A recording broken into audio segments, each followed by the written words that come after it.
Going on, everybody? Sergeant Sparkles here. Hot Mess Discipleship, episode 89.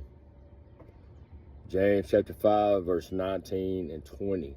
My brothers and sisters, if any of you strays from the truth and someone turns him back, let that person know that whoever turns a sinner from the error of his way will save his soul from death and cover a multitude of sins. Footnote: one who strays from the truth is a backslider. He or she is not progressing in the faith, but regressing. The most famous example of this is Peter, who denied his Lord.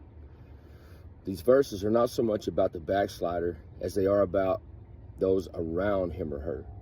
Though many believers fail to comprehend their responsibility to the family of faith, your Christianity is real when you see a brother or sister in Christ backsliding and act in love. You cannot be a passive believer. The one who turns a sinner from the error of his way will save his soul from death. James is referring to a Christian, so he's not talking about losing salvation. Death here may mean ultimately physical death. The New Testament describes instances in which Christians died early. Sometimes God takes a straying and unrepentant believer home. It also can refer to metaphorically to deterioration in circumstances because the intimate presence of God is no longer operating in a rebellious person's life. God says you and I have the power to intercept straying Christians on the road to spiritual misery. By doing so, we cover a multitude of sins. James alludes here to Proverbs 10:12, which says, love covers all offenses.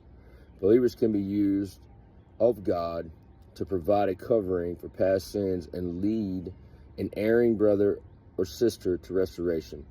May we do so. Well, that was a mouthful.